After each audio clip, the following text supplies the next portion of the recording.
No shouting, no weapons, just a black man in first class. When Captain Harrington pointed at Elijah Grant and said, "You're a security concern," the entire cabin froze. Phones came out. Whispers spread. Elijah didn't argue. He simply stood, pulled out his phone and said, "This is Alpha 1. I'm being obstructed. Initiate escalation protocol."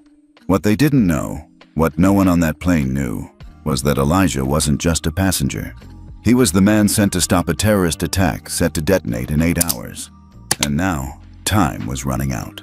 The boarding process had gone smoothly, at least on the surface.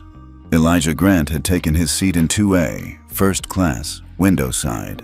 He was dressed sharp but understated. Tailored navy suit, crisp white shirt, no tie. His government-issued laptop case slid easily into the overhead bin. As always, he kept a low profile. No sunglasses, no visible credentials. Just another early morning traveler on a flight from Atlanta to New York. He had nodded politely at the flight attendant, who smiled without warmth and sat down. To anyone watching, he was calm, unbothered.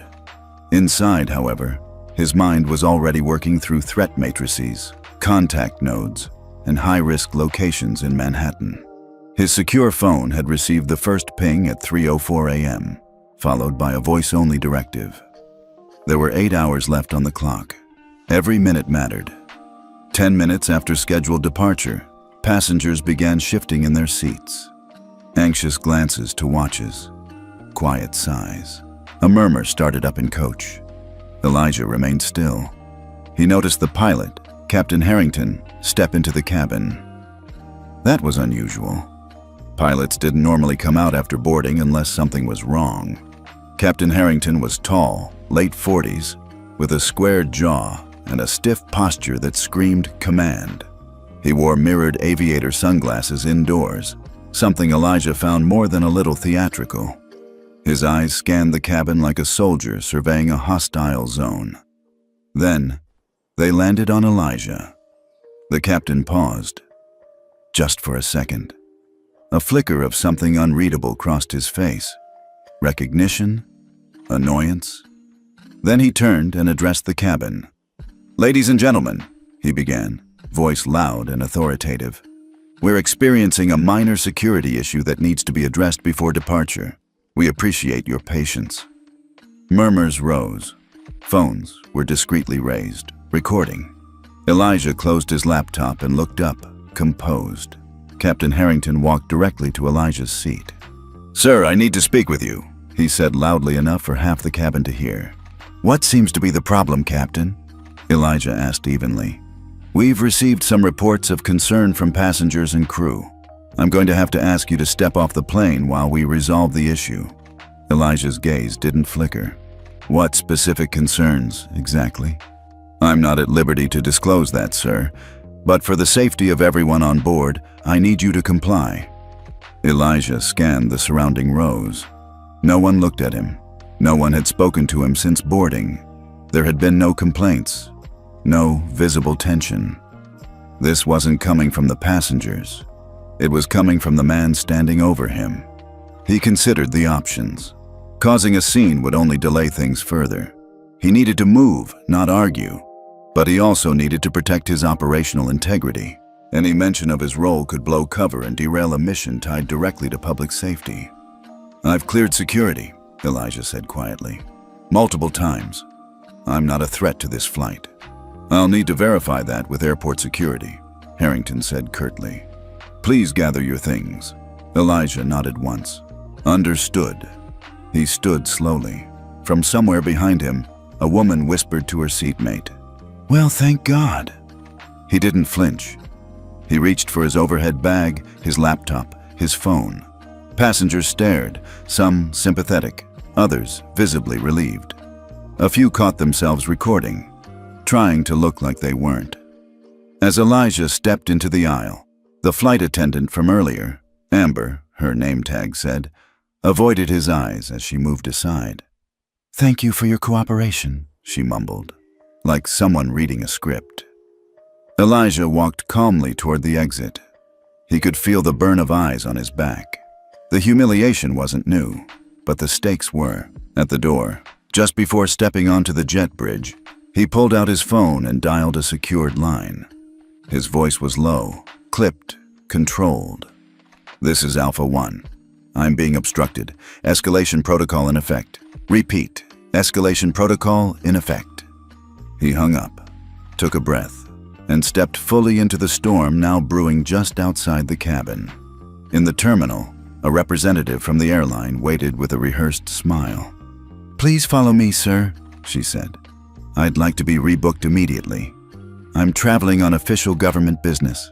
"I understand," she said, but the tone didn't match the words. She led him to the service desk, her heels clicking briskly on the tile. Behind them, the gate door closed. Elijah heard the captain's voice faintly over the speaker. "We apologize for the delay. We'll be departing shortly now that the situation has been resolved." Resolved. Elijah clenched his jaw, but said nothing. The woman at the desk, nameplate reading Heather, looked up with the same tight smile. "Sir, I see here that you were removed due to a flagged security concern. Unfortunately, when the captain makes such a call, it's final. We can't override that decision immediately." "I'm a senior agent with the Department of Homeland Security," Elijah said, still calm. "I need to get to New York within the next 5 hours. There is a developing national security threat. I suggest you escalate this before it becomes a larger issue, for all of us." Heather's fingers froze over the keyboard. Behind him, a low murmur started building in the terminal. People checking their phones, watching a video. His video, already online. A man nearby muttered, "Is this that black guy the captain kicked off?" Elijah's phone buzzed. An incoming call, secure channel. He stepped aside to take it. "Elijah," said the voice on the line. "It's Director Patel. I've just been briefed. Sit tight. You're about to get some company." Elijah didn't need to ask who. He turned back toward the gate. This wasn't over. 3:04 a.m. Elijah Grant's phone vibrated once, a low pulse on the nightstand beside his bed. No ringtone, no second buzz, just the single vibration that meant one thing: Alpha Directive. His eyes snapped open. The room was dark and still, but his brain was already fully awake, gears turning. He reached for the device without hesitation and pressed his thumb to the encrypted fingerprint reader. The message that appeared was brief, written in a format only a few people in the country could read fluently. Alpha 1. Live threat, NYC. Multi-site, ETA. 8H command, FWD to field ops immediately stand by. Director, briefing incoming. He was already moving. Elijah swung his legs over the side of the bed and stood, body shifting into automatic mode. The apartment around him was minimalist to the point of being Spartan. No clutter, no unnecessary furniture. A tactical go bag already sat near the door, always packed. He walked straight into the bathroom, turning on the cold water. The shock grounded him. Exactly 60 seconds later, he was dressed. Dark jeans, button-down shirt, holster at the back, encrypted phone in a jacket pocket. His DHS badge was tucked into a hidden slot in his wallet, rarely displayed, but always ready. His personal phone lit up just as he laced his boots. Incoming call, Director Reena Patel. He answered. "Grant. Fulton, Grand Central, and a third location still unconfirmed," Patel said without preamble. Her voice was sharp, alert. "Same pattern as Istanbul, but they're adapting. We've got 6 hours until local morning rush, maybe less." "I need to be in New York within 3 hours," Elijah said. "You'll take the 6:15 a.m. out of Atlanta, JFK. We'll have someone meet you." "Copy." "Elijah," she added, her voice softening a fraction. "You were right about this cell. We should have listened sooner. We're listening now." He hung up without a word. By 3:18 a.m., Elijah had pulled up the classified files from his laptop, checking the latest intel reports.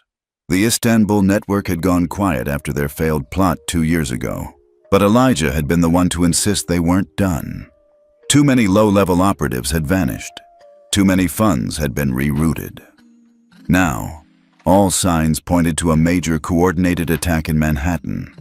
It wasn't just that he'd seen this pattern before, it was that he understood it. Elijah wasn't just a trained agent, he was a hunter.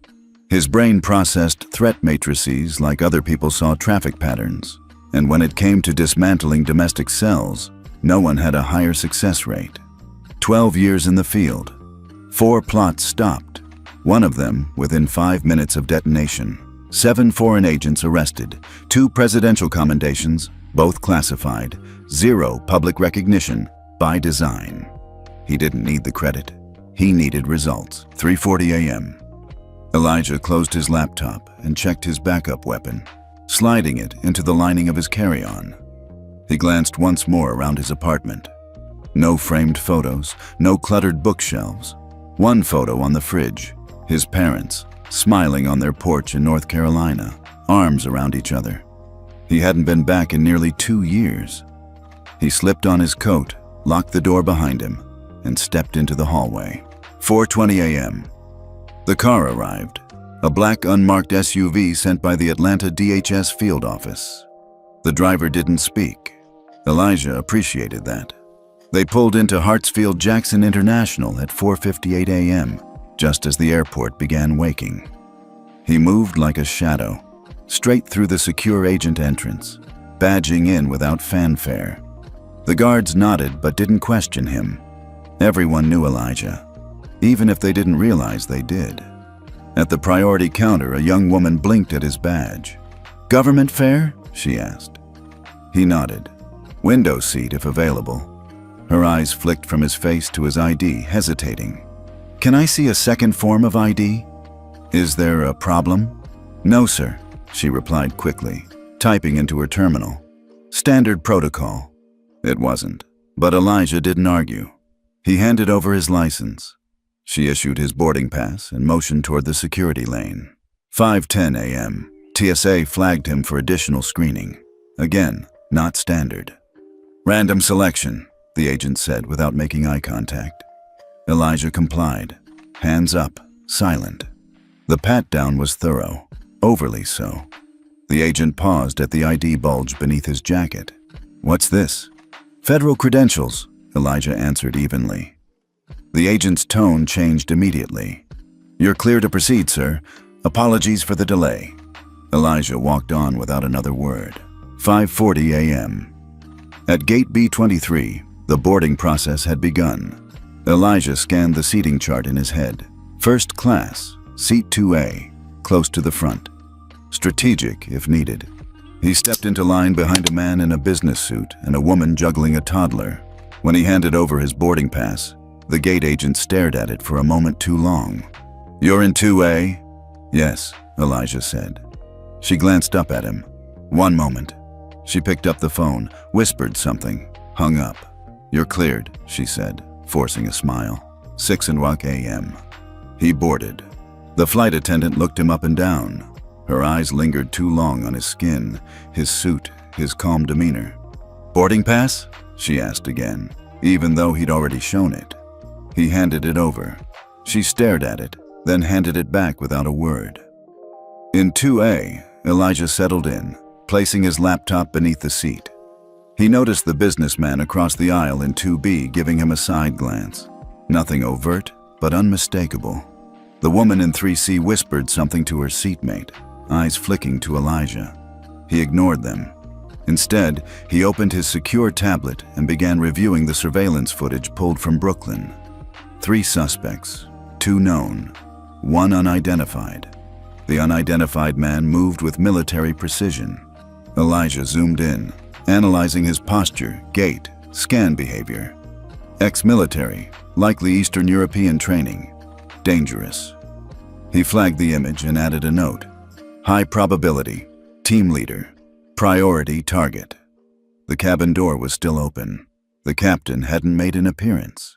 Odd, but Elijah didn't think much of it. Until the door to the cockpit opened, and Captain Harrington stepped into the cabin. The moment Elijah sat down, he knew something was off. It wasn't just the double-checking of his boarding pass or the overlong glances from the flight attendant. It was the tension in the air. Subtle, but persistent. but unmistakable. The kind that comes not from threat, but from discomfort. The kind that stems from perception, from bias. He'd felt it before. Too many times. Across the aisle, the man in 2B kept shifting in his seat, glancing at Elijah every so often, then pretending to check his email. Elijah caught the name on his lanyard as the man adjusted it. Douglas Shore, Regional Director, something pharma conference. Mid-50s, tan skin that came from golf, not labor. Rolex, polished shoes, a ring from Yale. The type who asked for extra towels in first class and eyed anyone not wearing a navy blazer with suspicion. The cabin continued filling, the low murmur of travelers settling in. Elijah returned to his tablet, eyes scanning line after line of surveillance intel. But from the corner of his vision, he noticed the same movement. Douglas Shore looking, turning away, then leaning toward the flight attendant who had just moved to the galley. Their voices were hushed, but Elijah caught fragments. Seemed tense. Kept looking around. First class? Unusual. He sighed inwardly. Here it comes. Shore sat back in his seat, avoiding eye contact now, but the damage had been done. Moments later, the flight attendant returned. This time, her smile was gone completely. "Sir," she said, addressing Elijah, "can I verify your boarding pass once again?" He didn't respond immediately, just stared at her for a second longer than normal. Then he handed it over, letting the moment stretch. She studied it again, though she'd already seen it twice. "Thank you," she said, voice tight, returning it to him. She disappeared toward the front of the plane. A man 2 rows back cleared his throat. Elijah could feel the shift in the cabin's energy. Subtle, but toxic. This wasn't new. Elijah had spent the better part of 2 decades working in environments where his presence required constant justification. He had learned to carry himself with calm, precise confidence, an armor that couldn't be breached by stares, questions, or whispered doubts. But that didn't mean it didn't sting, especially not now.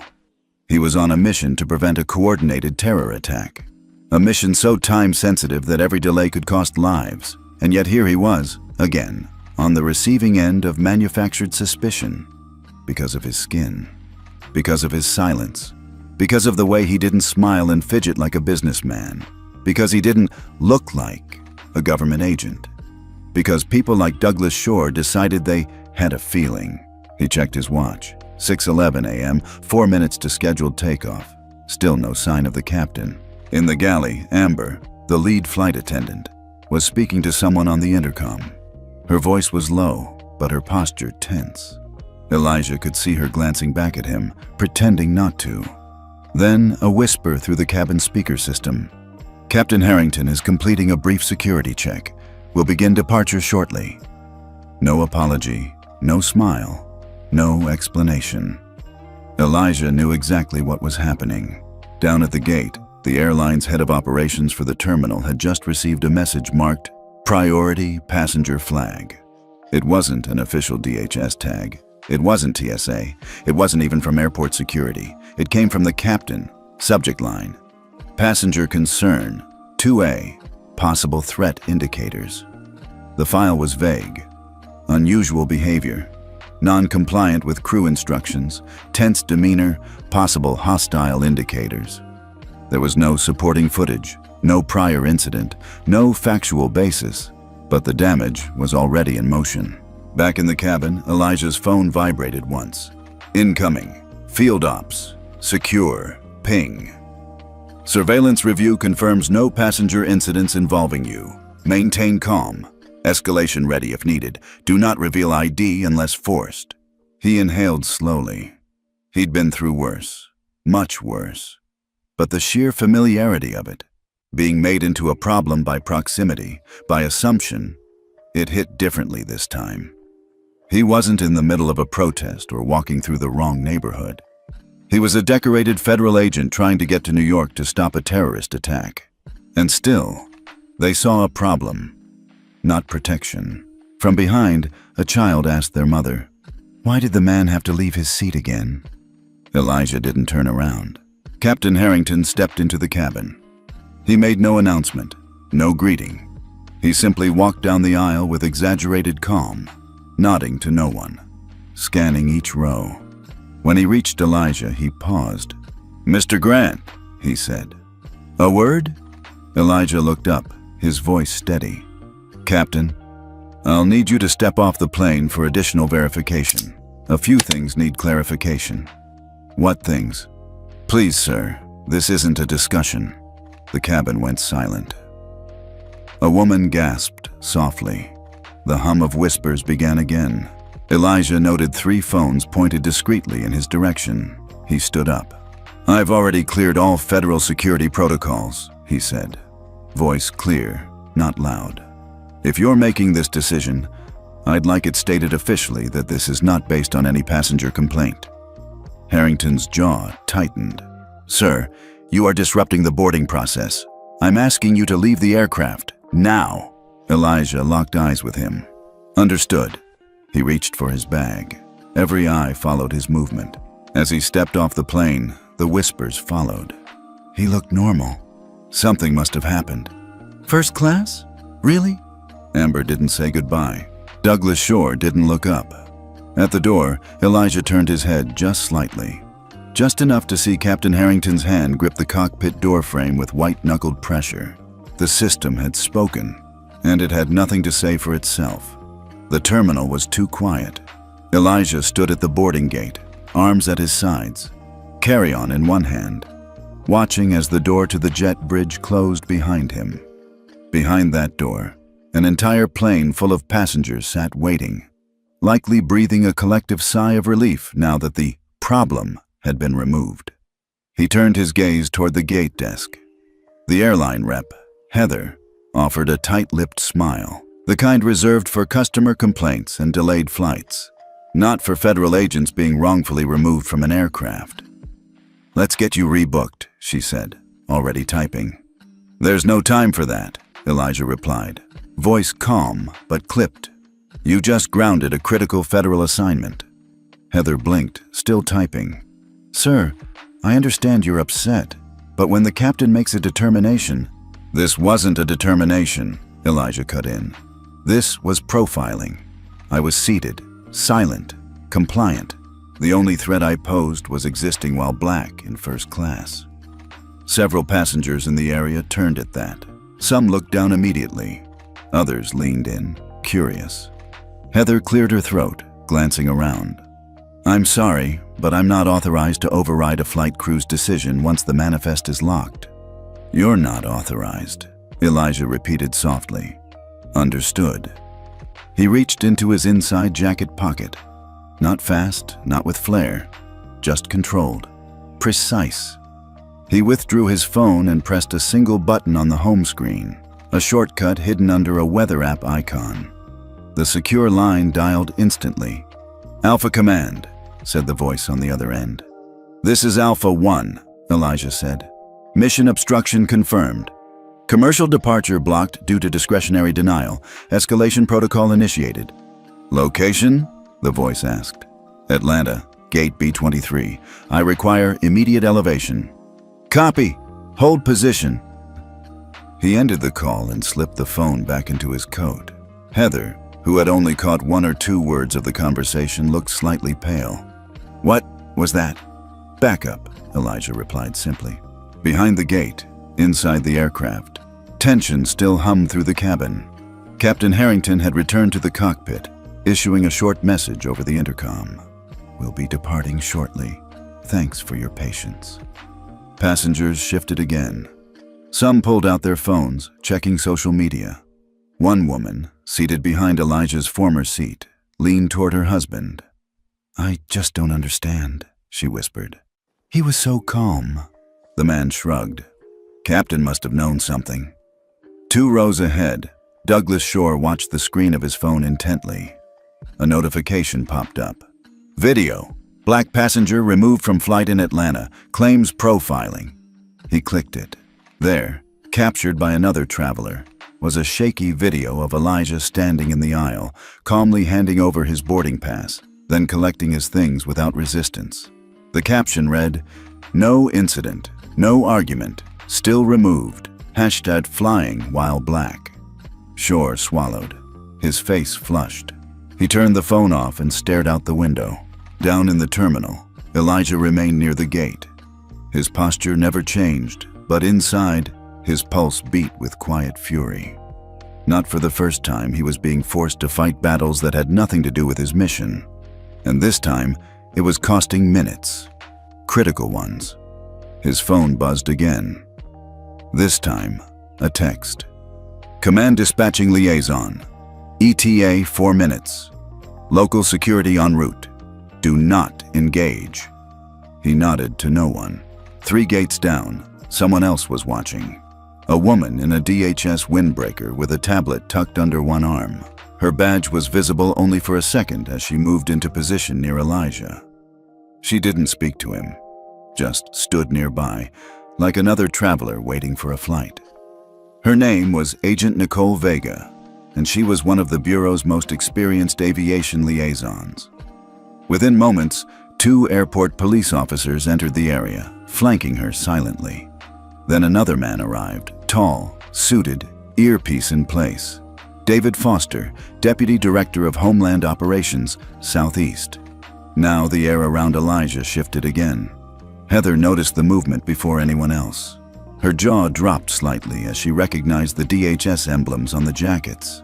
"Mr. Grant," Agent Vega finally said, stepping forward. "We're here to resolve the obstruction." Elijah nodded. "Appreciated." The passengers nearby were now very interested. David Foster walked past Heather's desk without stopping, heading straight to the gate agent phone. He picked it up, pressed a line, and said 3 words. "Hold the aircraft." Then he turned toward Heather. "Pull the footage from the cabin. Every camera, every log." I don't have access." "You do now," Vega cut in, stepping beside him and flashing her badge. "Executive order. Under Obstruction Protocol Clause 7C, immediate release of internal records." Heather fumbled for her keyboard. At the end of the jet bridge, Amber, the flight attendant, turned to the cockpit. "Sir," she said to Harrington, "you're being requested at the gate." "I'm the captain. I don't take orders from ground staff," he replied flatly. "You might want to see who's asking," she said, handing him the handset. He listened for 5 seconds, then muttered something under his breath and stood. Harrington stepped into the terminal, expecting to see a customer service rep and maybe a manager. Instead, he found a semicircle of DHS jackets, plainclothes officers, and Elijah Grant standing with perfect calm at the center of it all. "What is this?" Harrington asked. "Captain," Foster said, "you're being asked to explain your decision under federal oversight. Removing a cleared federal agent from a priority flight to a known target region? That's not just bad optics, that's obstruction." "I had concerns," Harrington said defensively. "Passenger behavior. Passenger was seated, silent, had cleared both TSA and airline security. No incidents logged, but we're not here to debate your instincts." He stepped aside. "Elijah," Foster said, "return to your seat. This flight isn't going anywhere without you." For a long moment, no one moved. Then Elijah gave a nod and walked toward the gate. Harrington didn't speak, didn't move. As Elijah passed him, the pilot muttered, "This isn't over." Elijah paused, looked him in the eye, and replied, "No, it's just beginning." By the time Elijah stepped back into the gate area, the situation had transformed from quiet tension to quiet chaos. The DHS agents, airport security, and federal personnel now formed a moving perimeter, like a silent whirlwind building around one man. Elijah stood at the center, unmoved. A nearby TV, muted but running closed captions, flashed images of Hartsfield-Jackson Airport.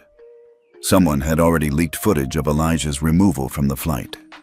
The chyron read, "Federal agent removed from flight. Racial profiling or protocol." Passengers gathered. Airline staff whispered.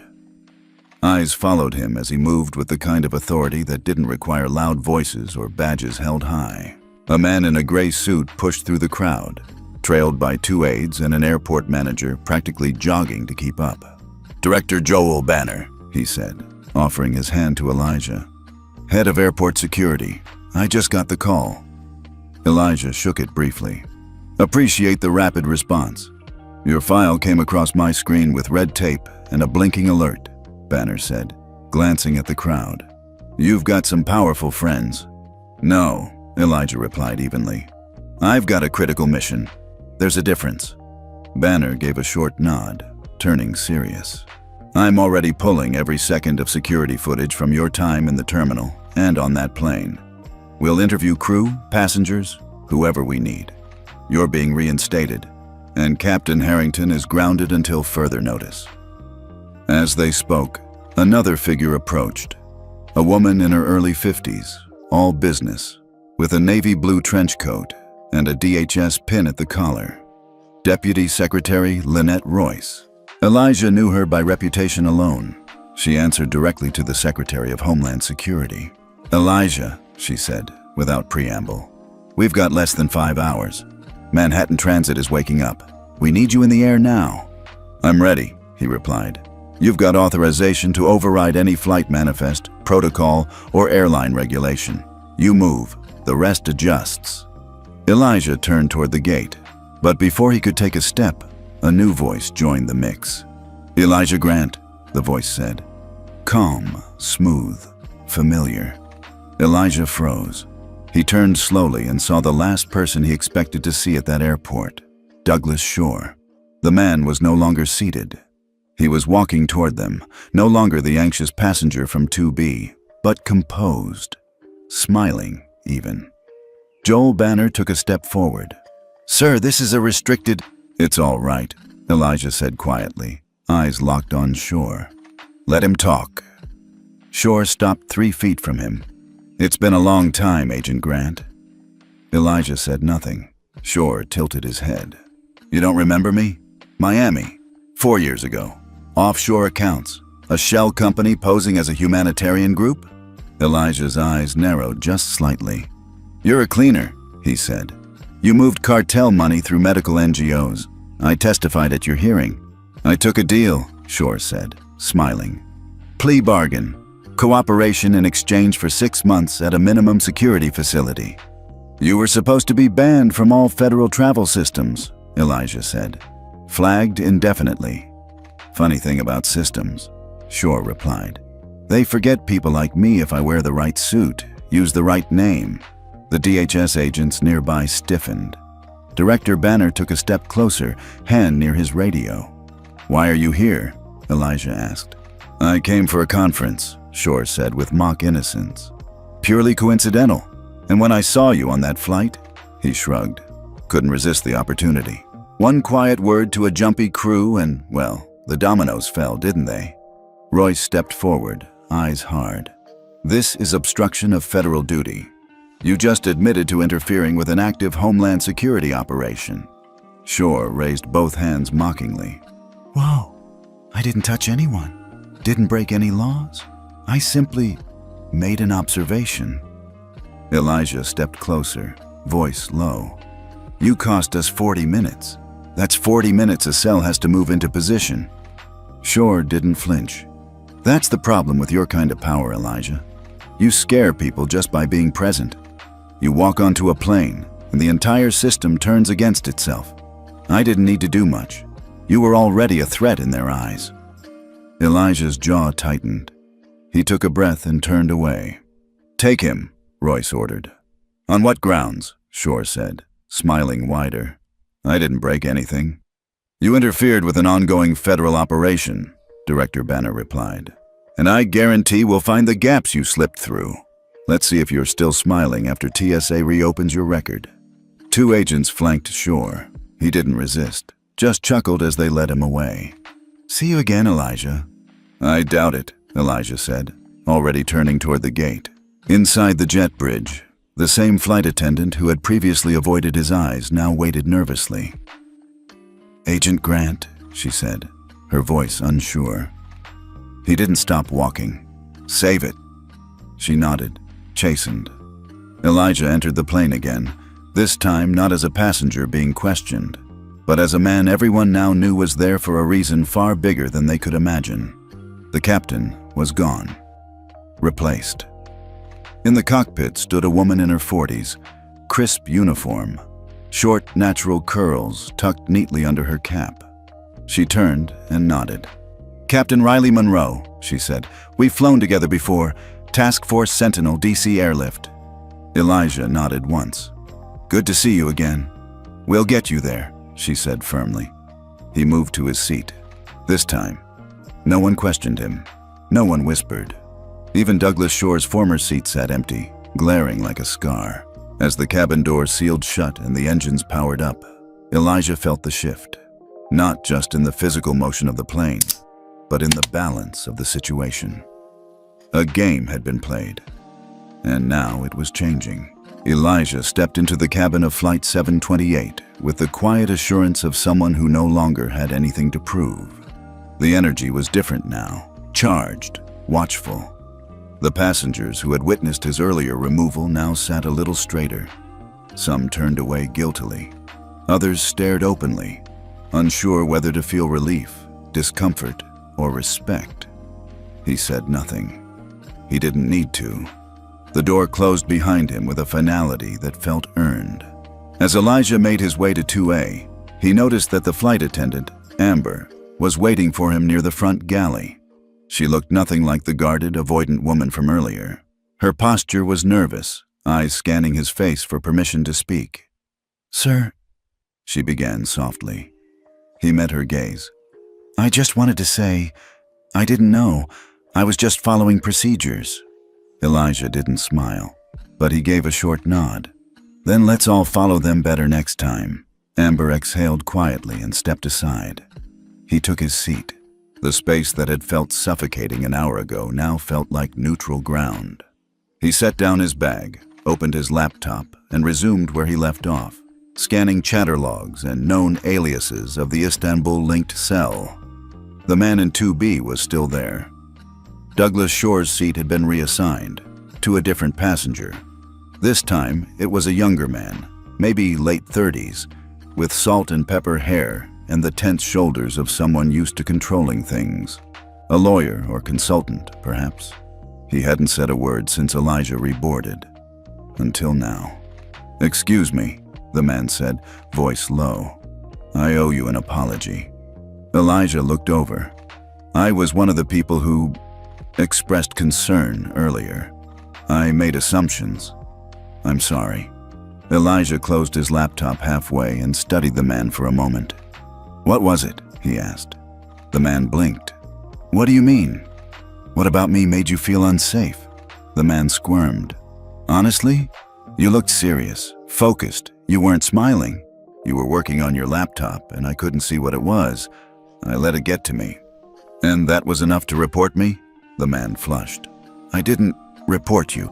I just mentioned something to the attendant. I didn't think they'd—" "They always do," Elijah said quietly.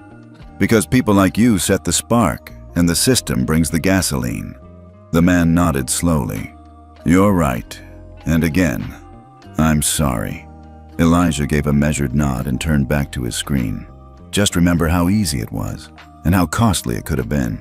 In the cockpit, Captain Riley Monroe finished her pre-flight checks with practice speed. Her co-pilot, a young officer named Barrett, glanced at her sideways. "You know him?" Barrett asked. Monroe smiled faintly. "Elijah Grant? Yeah. He was my instructor during DHS Tactical Airlift certification 5 years ago. You don't forget people like that." Barrett looked impressed. "He really that good?" "He doesn't do good," she replied. "He does effective and quiet. If he's on this flight, it's because something serious is happening." Barrett nodded and didn't ask more. The jet pushed back from the gate. Elijah barely glanced out the window. His thoughts were already miles ahead, visualizing potential targets, estimating crowd density at various transit hubs, calculating how much damage a coordinated attack could cause at peak morning hours. He knew the cell had adapted. They'd been watching. They likely knew he was coming. The delay may have bought them more room to move, but they hadn't counted on him making it back in the air so quickly. Captain Monroe's voice came over the intercom. "Ladies and gentlemen, this is your captain speaking. We apologize for the delay earlier this morning. We're now cleared for departure and we'll do our best to make up time en route to JFK. Estimated flight duration is 1 hour and 35 minutes. She paused, then added, "We thank you for your patience and your understanding. Let's all hope we can move forward from this morning's events with a bit more awareness and a bit more dignity." A few passengers clapped. Not many, but enough. Elijah didn't move, but the corners of his mouth twitched almost imperceptibly.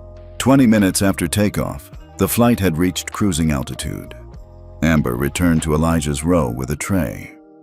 "Agent Grant," she said, voice steadier now. "Would you like anything to drink?" "Coffee, black." She nodded. "Coming right up. And I wanted to let you know, some of us filed an incident report on the captain. You weren't the only one uncomfortable with how he handled things." Elijah raised an eyebrow. "Some of you?" "The crew," she said. "Not all, but enough." He accepted the coffee. "That's good to hear." Amber smiled faintly and moved on.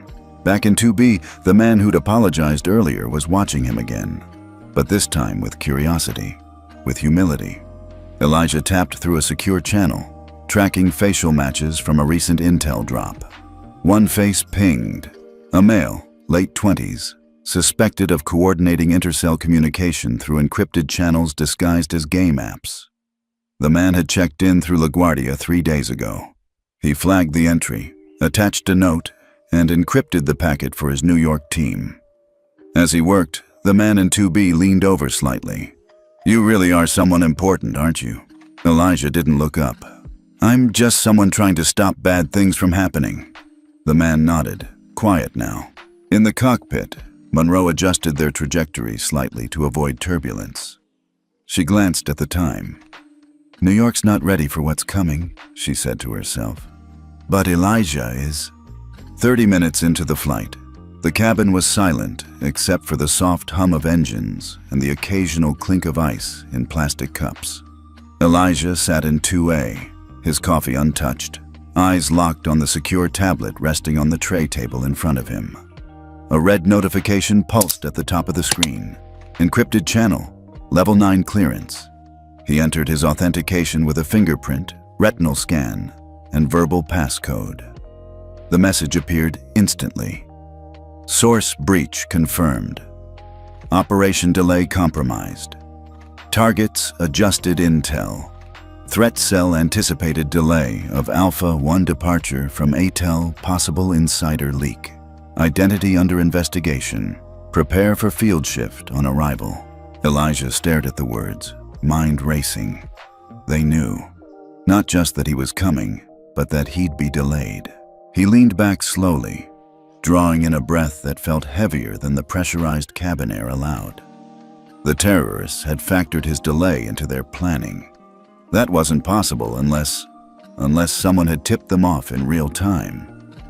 He opened the live tracker, scanning field communications between Homeland, the NYPD, and Joint Terrorism Task Force units deployed across New York.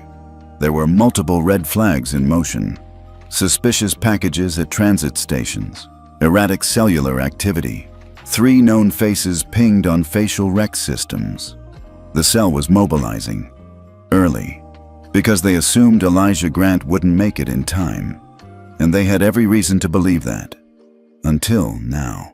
He switched to a deeper intel layer, Field Leak Matrix, a system used to trace potential information breaches. Within seconds, it generated a short but disturbing list of individuals with both access to DHS movements and physical proximity to the Atlanta airport within the past 72 hours. One name stood out immediately: Captain Bradley Harrington. Elijah tapped to expand the entry. Military background, honorable discharge. Commercial pilot since 2011, no prior criminal record. But then, immediate family, Evan Harrington. Brother-in-law, subject of IC and FBI watch lists. Possible sympathizer, travel to Ankara, Beirut, Tripoli. Suspected of radicalization. Elijah's stomach sank. It all clicked. The suspicion, the excessive response. the insistence on removing him despite cleared credentials. Harrington hadn't just reacted poorly, he'd had a motive. The delay hadn't been about fear, it had been about timing. Elijah's fingers moved fast, copying the alert string and encrypting a message to Director Patel and Deputy Secretary Royce. Subject: Harrington, priority flag. Confirmed link to sleeper cell via brother-in-law. Motive established. Delay likely intentional. Recommend immediate detainment and full forensic audit. Potential link to active domestic cell. He hit send. The message vanished into the ether of federal data streams. Now there was no turning back. He looked across the aisle. The man in 2B, the one who had apologized earlier, was dozing lightly, head tilted against the headrest. Elijah envied that simplicity, the ability to detach, to relax. But for him, things were only tightening. This wasn't just about national security anymore. It was personal. Back in Atlanta, Captain Harrington sat in a glass-walled holding room in the airport's Operations Security Wing. 2 Homeland agents flanked the door. Across from him sat Director Joel Banner, arms folded, an unreadable expression on his face. "We just need to clear up a few inconsistencies," Banner said. Harrington shrugged. "I made a call based on passenger safety. Passenger was a decorated federal agent, cleared multiple times." "I wasn't aware of that." "That's funny," Banner replied, "because your flight crew was. So were TSA records. And security footage shows you looking directly at the name tag on his briefcase, DHS Alpha. That's not exactly ambiguous." Harrington said nothing. "You have a brother-in-law named Evan Harrington?" A flicker. That was all. A twitch at the corner of his mouth. "Is that relevant?" "Oh, very. Especially since Evan has connections to flagged networks operating under the Istanbul umbrella. I haven't spoken to Evan in years." "That's not what his phone records show, or your bank transfers." Silence. Banner leaned in. "You're not walking away from this, Captain? We already know you made a private call just before boarding that flight. Unlogged, encrypted. You used a VPN registered to a telecom partner with ties in Beirut. That's not illegal." "No," Banner said. "But leaking information to a domestic terror cell is." 35,000 feet above, Elijah's tablet buzzed again. Response confirmed. Harrington detained. Investigation underway, good work. Maintain mission focus. Arrival support waiting. He closed the tablet. The cabin lights dimmed for mid-flight, but his adrenaline had no interest in sleep. He leaned back, closed his eyes, but only to think more clearly. The enemy had people in places they shouldn't, even in cockpits, even in first class, and someone had tried to delay him not by accident, but by design. This was no longer a matter of catching terrorists. It was a matter of exposing a network that had its claws deeper than anyone realized. Captain Monroe's voice came over the intercom.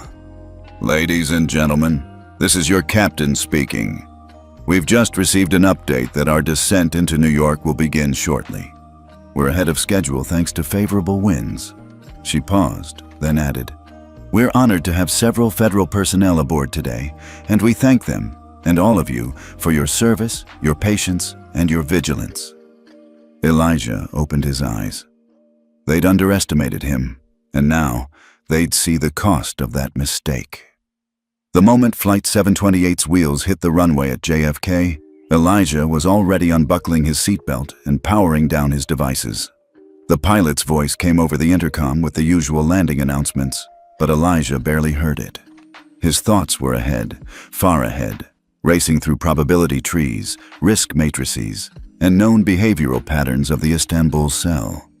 He stood before the cabin lights, fully blinked on. As he retrieved his bag, Amber, the flight attendant, approached him once more. "There's someone waiting for you at the jet bridge," she said softly. "A black suit, DHS badge. They asked for you by name." "Thank you," Elijah replied. No smile, just acknowledgement.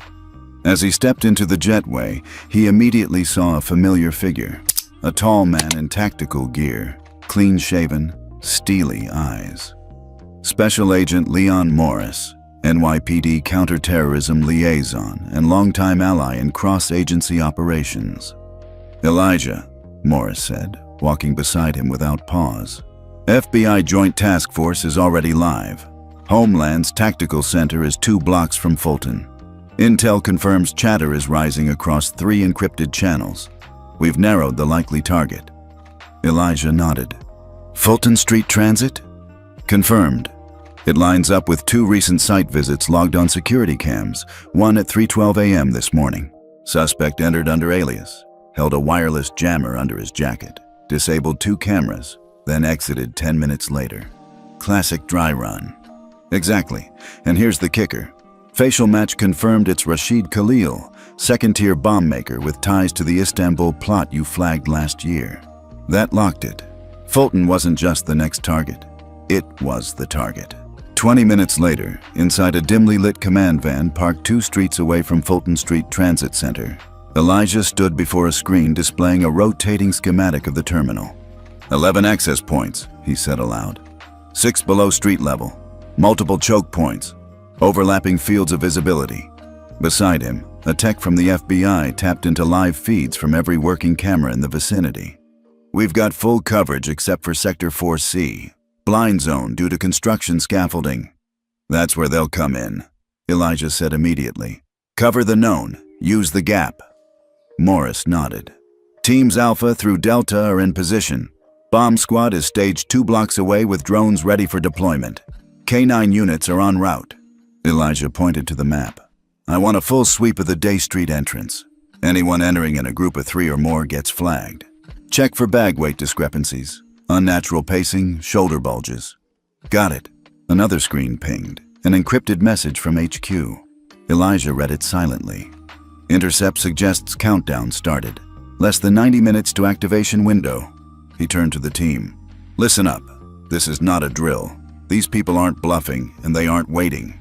If they get into the main terminal with their payload intact, we're talking hundreds of casualties. Minimum. You all know your jobs. Keep it tight. Keep it clean, and if you get eyes on target, don't engage unless I give the order. There were nods all around. Outside, the streets pulsed with the rhythm of a New York morning. Delivery trucks, honking taxis, people pushing through crosswalks with coffee cups and cell phones. No one had any idea that a fully mobilized counterterrorism operation was unfolding right beneath their feet. Inside the subway station, plainclothes agents fanned out. A janitor near the vending machines? DHS. The woman on the bench reading the Post? FBI. Even the station security officer at the turnstile had a Glock tucked beneath her clipboard.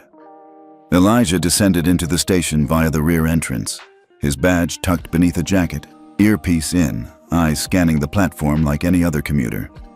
Alpha 1, this is command. A voice buzzed in his ear. We've got a ping. 3 males entered on Day Street. Matches to suspect profiles. Rashid Khalil, Omar Darzi, an unknown third.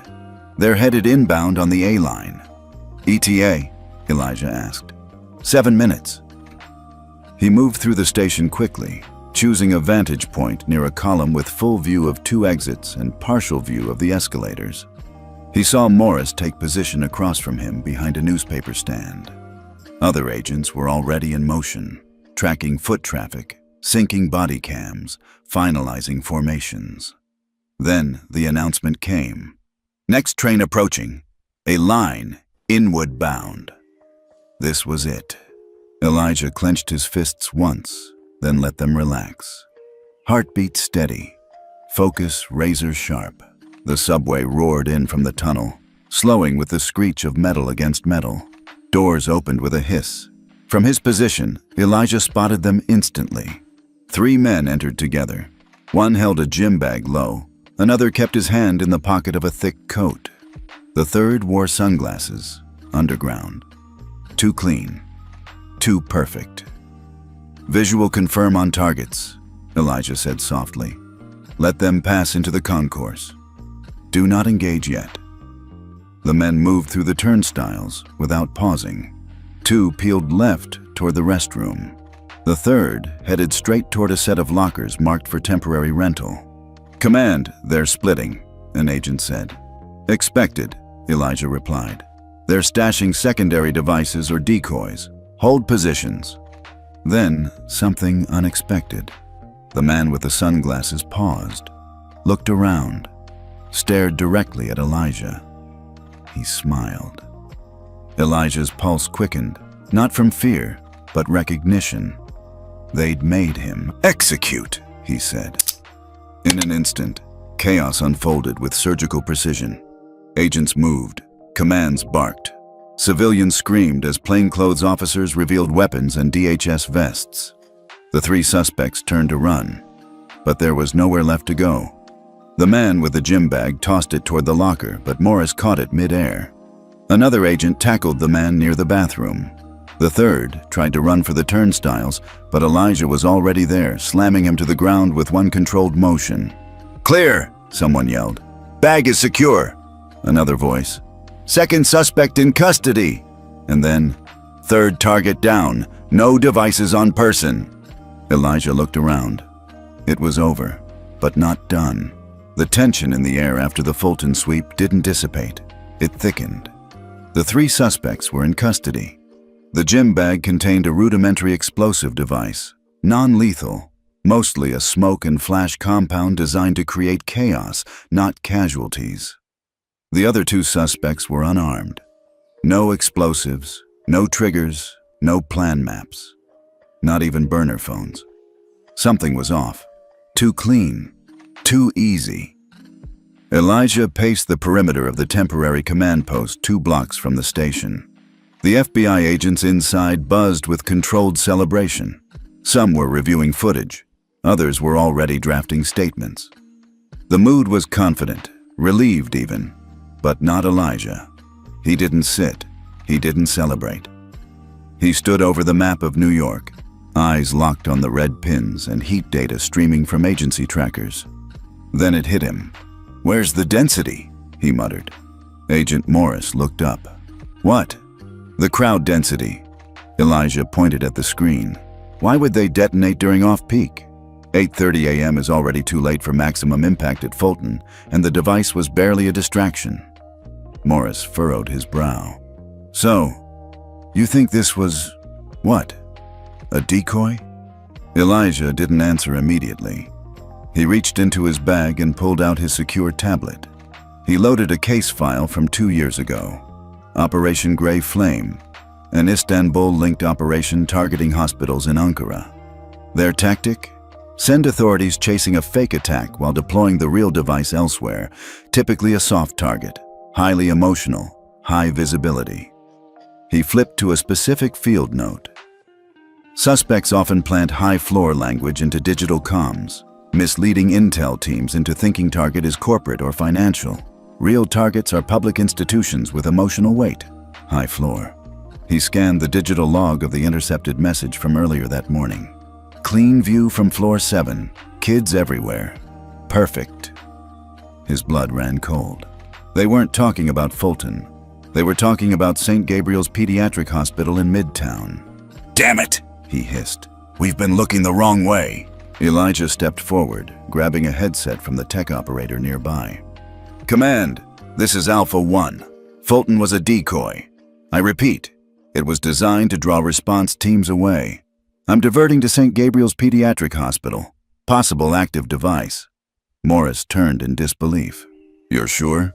"I'm not waiting to be sure." He grabbed his bag and bolted from the command center, ignoring the calls behind him. 20 minutes later, Elijah stood in the lobby of St. Gabriel's, heart pounding. It looked like any other New York hospital. Bright lights, polished floors, quiet footsteps, and soft intercoms paging nurses. Children laughed from the corner play area, oblivious to the storm he felt gathering in the air. He flashed his credentials at the front desk. "Elijah Grant, Homeland Security. I need access to surveillance footage, maintenance logs, and security reports from the last 48 hours. Now."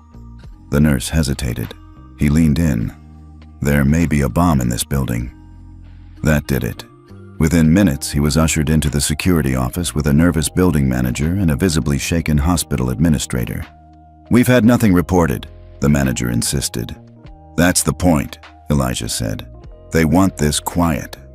He scanned through surveillance feeds, fingers moving fast. Maintenance workers, deliveries, late-night contractors, most checked out. Until one frame froze him. "Zoom in!" he barked. The image resolved into a blurry frame of a man in scrubs. Too new, too clean. Carrying a janitorial cart into the third-floor East Wing. "Timestamp? 3:11 a.m., the tech replied. Elijah cross-referenced the hospital layout. Third floor, East Wing, directly above the neonatal intensive care unit. He stood up. "Evacuate floors 2 through 4, quietly. I'm going in." "Shouldn't we wait for backup?" the hospital admin stammered. "I am backup," Elijah said, already moving. He climbed the stairs, bypassing the elevator to avoid being caught in a trap. His senses sharpened with each step. Third floor, East Wing, pediatrics. He moved past open doors filled with stuffed animals and mobile IV stands. Then he saw it. The janitor cart. Abandoned. No ID, no mop. Just a cart with a folded white sheet on top and a maintenance bin beneath it. He crouched beside it. No wires. No visible triggers. But he could smell it. A faint chemical tang beneath the antiseptic. Explosives. He opened the bin carefully. A small, tightly packed device. Industrial grade. Wired with care. And next to it, taped to the side, a burner phone. The screen was blinking. A single message. Not fast enough. Elijah's blood ran cold. He reached for his secure radio. "Alpha 1 to command. Confirmed device. Live. Hospital 3rd floor, East Wing.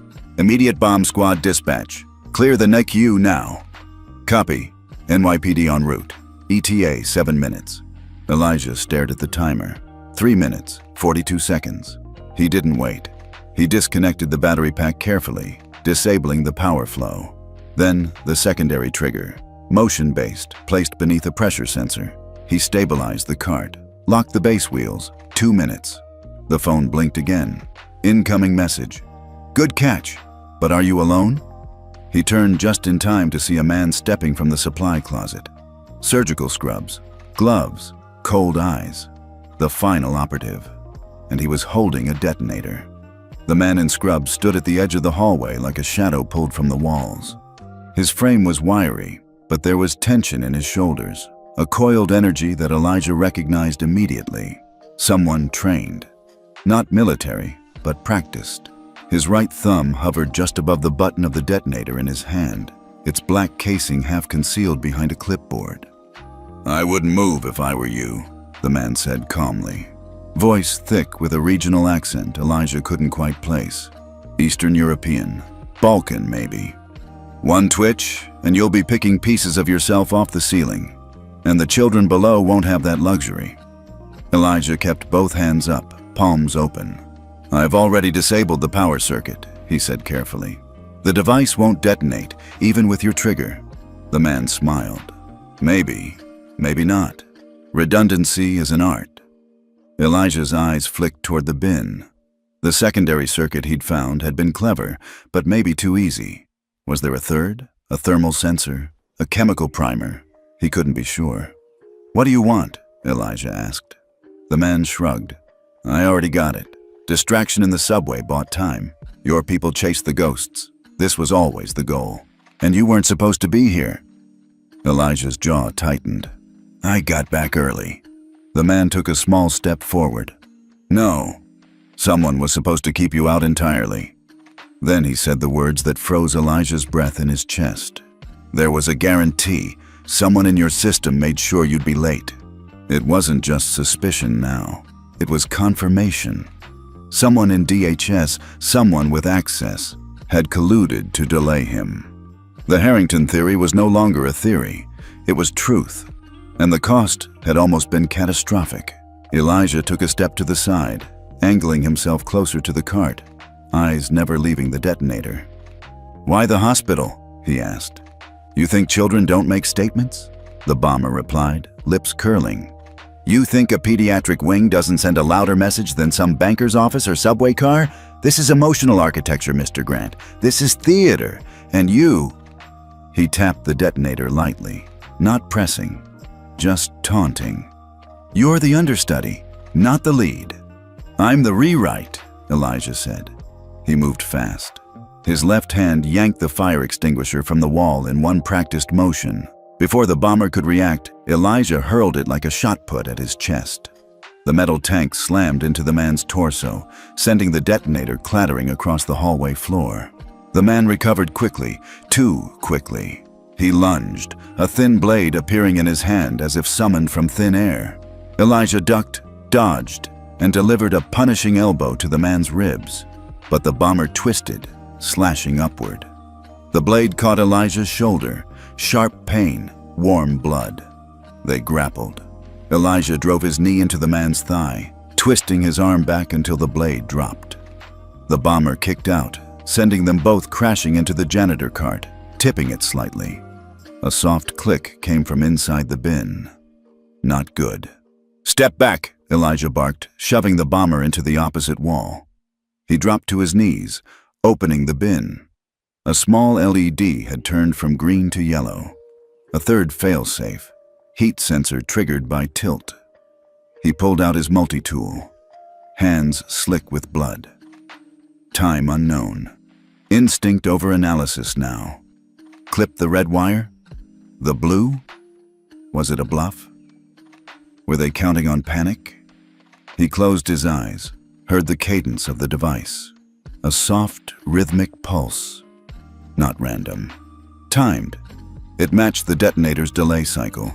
He clipped the yellow wire. The LED went black. Silence. Elijah exhaled so sharply it felt like collapsing. Behind him, the bomber groaned, trying to stand. Elijah turned, eyes burning. "You tried to kill children. They're not yours," the man spat, nose bleeding, one eye swollen shut. "They're everyone's." Elijah kicked the detonator away and zip-tied the bomber's wrists with a strap from the supply cart. Seconds later, heavy boots thundered up the stairwell. Morris appeared, followed by 2 NYPD officers and a bomb tech in full gear. "Jesus," Morris said, taking in the scene. "You okay?" "Minor cut," Elijah replied. "Device has been disarmed, detonator secured, suspect in custody." The bomb tech checked the bin. This thing was the real deal. Dead man switch, trip sensor, chemical backup. If this had gone off... "I know." Elijah stood, blood seeping through his shirt. "I need a med patch and a secure line. Now." 10 minutes later, he stood in the hospital's maintenance corridor, patched up, coat back on. The bomber had been dragged away under heavy guard. Parents and children were being escorted calmly to lower floors. None the wiser. Elijah dialed Director Patel's direct line. She picked up on the first ring. "Talk to me." "It was never the subway," he said. "It was St. Gabriel's, a pediatric wing." Silence. "Device neutralized," he continued. "One suspect captured, identified as Alek Jaksic, Serbian national, flagged in Istanbul 2 years ago." "Jesus Christ," Patel murmured. "And there's more," Elijah added. "He said I wasn't supposed to make it here, that there was a guarantee. Someone in our system was supposed to keep me grounded." "Harrington? Maybe more. I'll initiate a full breach trace. I want names by end of day. I'll send the report." "Elijah," her voice dropped. "You just stopped a mass casualty event. Again. Not alone. But you almost died. Again." He didn't answer that, just ended the call. As he walked out of the hospital into the sunlight, people were still rushing past, late for work, dodging cabs, lost in their phones. None of them knew what almost happened. None of them would ever know. But Elijah knew. And the system that failed him? It was going to answer for it. It had been 5 days since Elijah stopped the bombing at St. Gabriel's. 5 days since he'd faced down a man with a detonator, disarmed a 3-stage device, and wrestled a trained operative in a hospital hallway filled with children. 5 days since the country had almost lost hundreds of lives, and had never known how close it came. Now, Elijah stood inside the echoing walls of a congressional hearing room in Washington, D.C. his left arm still bound in a compression brace beneath his suit jacket. The pain came in sharp pulses, but he welcomed it. Pain meant he was still here. The room was full: lawmakers, aides, journalists, camera crews. Every network had a live feed running. The nameplate in front of him read Special Agent Elijah Grant, Department of Homeland Security. To his right sat Deputy Secretary Lynette Royce. To his left, the newly assigned Assistant Director of Field Integrity, brought in specifically after the Atlanta incident. At the far end of the table sat Chairwoman Denise Fallon, head of the Committee on Homeland Oversight. She tapped her gavel once. This hearing is now in session. Today's focus: the near-catastrophic failure of transportation oversight, the implications of internal bias within federal systems, and the proposed implementation of a nationwide reform package referred to as the Grant Protocol. The cameras clicked. Elijah didn't blink. Chairwoman Fallon looked directly at him. "Agent Grant, we'll begin with your account." Elijah leaned into the microphone. His voice, as always, was calm, even, but carried with it the weight of something far more powerful than anger: truth. "On the morning of August 15th, he began, I was removed from Flight 728 by Captain Bradley Harrington. The stated reason was a vague passenger concern, despite the fact that I had cleared every level of federal and airline security. There were no incidents involving me. I was silent, compliant, and seated." A low murmur rippled through the chamber. "I was traveling on Alpha Directive orders," Elijah continued. "An imminent domestic terror threat. The delay caused by my removal nearly allowed that plot to succeed. If I had not re-entered the field in time, the attack on St. Gabriel's Pediatric Hospital in Midtown Manhattan would have resulted in mass casualties." A pause. "That delay, and the system that enabled it, was not a result of policy failure. It was a result of perception failure. I was seen not as a federal agent, but as a threat because I didn't look like what some people expect a federal agent to look like." There it was. The room was silent. The hearing lasted 4 hours. One by one, lawmakers questioned him, not just about the hospital incident or the suspects involved, but about every checkpoint where Elijah had been treated with suspicion. TSA, the gate, the plane. Each example reinforced the same truth. Bias wasn't just personal, it was systemic. And when embedded in critical infrastructure, it could be fatal. When Chairwoman Fallon asked him what changes he would recommend, Elijah didn't hesitate. There must be a standardized credential verification process across all major airlines. Captains cannot be allowed unilateral authority to remove passengers without a documented and verified justification. And internal bias training is not optional. It must be mandated, recurring, and enforced with the same intensity as any other security protocol. She nodded. "And the Grant Protocol?" Deputy Secretary Royce stepped in. "The Grant Protocol includes all of the agent's recommendations, in addition to a 3-tier escalation path for field agents encountering resistance in mission-critical travel. It also creates a direct accountability line between federal field operations and Transportation Security Command." "And will this prevent future incidents like the one you experienced?" Fallon asked Elijah. "No," Elijah replied. "But it will ensure there are consequences, and consequences change behavior." 2 days later, the CEO of Atlantic Horizons, the airline responsible for Elijah's removal, held a press conference. He stepped up to the podium, gray-faced, hollow-eyed. "Effective immediately," he said. "I am resigning as CEO. Atlantic Horizons will fully adopt the Grant Protocol across all operations. We are also releasing all body cam and cockpit audio from Flight 728 to federal investigators. The culture that allowed what happened to Agent Grant must be dismantled from the top." The resignation made headlines. But what came next was more significant. The FAA and DOT issued joint statements endorsing the protocol. Within 48 hours, 7 of the 10 major domestic carriers had signed on. And quietly, Captain Bradley Harrington's commercial license was revoked permanently. Federal obstruction charges were pending. Elijah didn't watch the news.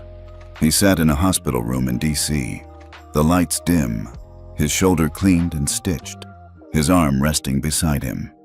Across from him sat his mother. She didn't say much, just held his hand like she used to when he was a boy coming back from another scraped knee. "You did good, baby," she finally said. He looked at her. "I almost didn't make it, but you did." They sat there in the quiet for a long time. A week later, Elijah was walking through Reagan National Airport. He wasn't wearing a badge. No tactical jacket, just jeans, a coat, a small duffel slung over one shoulder. He passed security, pre-checked and cleared, no questions asked. He paused near gate C-14. There, above the boarding lane, was a new sign. "This airline proudly complies with the grant protocol.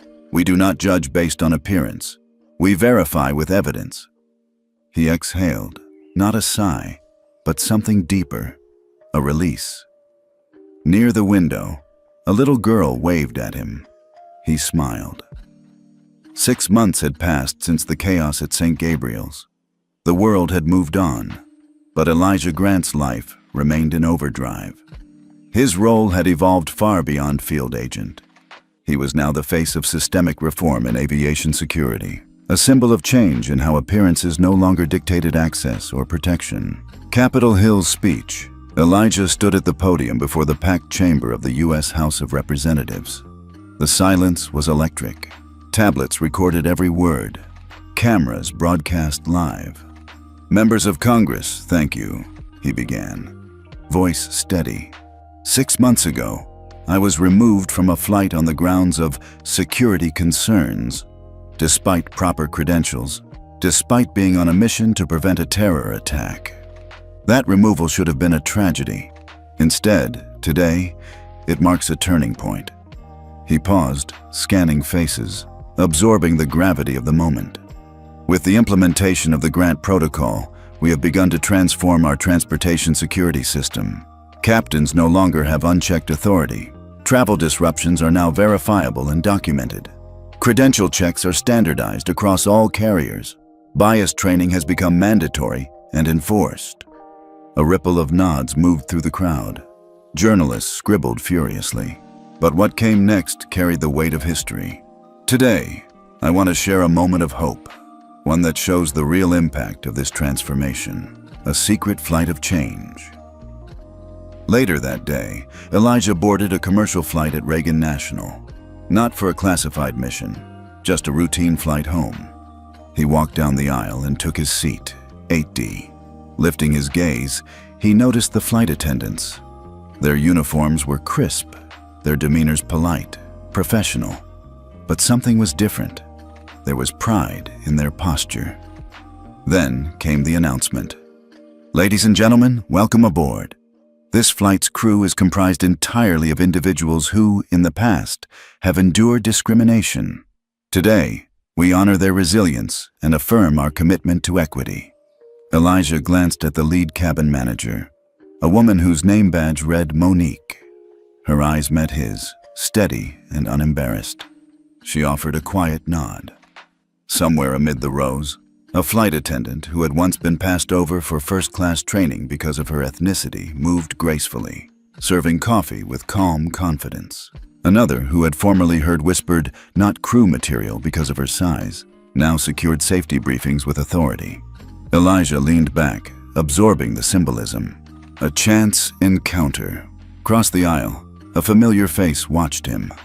Brandon Hayes. The same passenger who, 6 months ago, had whispered to his seatmate, "I wasn't prejudiced. I was just being careful." Now he smiled, extending his hand. "Agent Grant," he said quietly. "Mind if I sit?" Elijah nodded. Hayes sat down, flipping open a small notebook. "I got involved," Hayes began, "volunteering at risk assessment workshops for minority youth. I want to teach them about careers in security and how things like the grant protocol make a difference. I thought you'd like to know." Elijah paused, then met his gaze. "That's good." Hayes nodded, turning to look out the window. "We've come a long way." Elijah glanced at the aisle again. To the flight crew, the passengers, the unspoken shift in tone across the cabin. A new flight path. As the aircraft taxied and took off, Elijah's thoughts drifted to history. Over half a century ago, Iris Peterson and Patricia Banks Edmiston changed aviation by challenging discriminatory hiring. Flight attendants, once barred due to race, gender, or marital status, fought back and won in .wikipedia.org/won. Now, this flight echoed their legacy with quiet dignity. A different kind of flight entirely. One not just of altitude, but of progress. Elijah closed his eyes. A soft smile touched his lips. He thought of airport checkpoints now staffed with empathy, protocols enforcing fairness, a system where prejudice no longer threatened safety. Reflections at altitude. The seatbelt sign flicked off as the plane leveled. Elijah opened his notebook, a secure, encrypted app displaying the final draft of the recommendation he'd been working on. The National Grant Protocol Charter, a framework for all transport systems integrating security with anti-bias enforcement, to be presented to federal agencies. Brandon glanced at the screen. "We'll make a change," he said. "Even from the inside." Elijah nodded. "We already have." Touchdown at Hope. The plane descended smoothly into D.C. The cabin's energy was calm but expectant. As passengers began to rise, Elijah offered a polite nod to the crew. Monique returned it with warm assurance. Seconds before disembarking, Elijah caught Brandon's eye and offered a respectful head nod. Outside, the evening sky was soft, pink and gold. Elijah stepped forward into that light. No badge pinned to his chest, just conviction. Final reflection. From being unlawfully removed to becoming a catalyst for industry-wide reform, Elijah's journey wasn't just about saving lives. It was about changing minds. The flight ended at a gate, but the journey toward justice, equity, and safety, it had only just begun.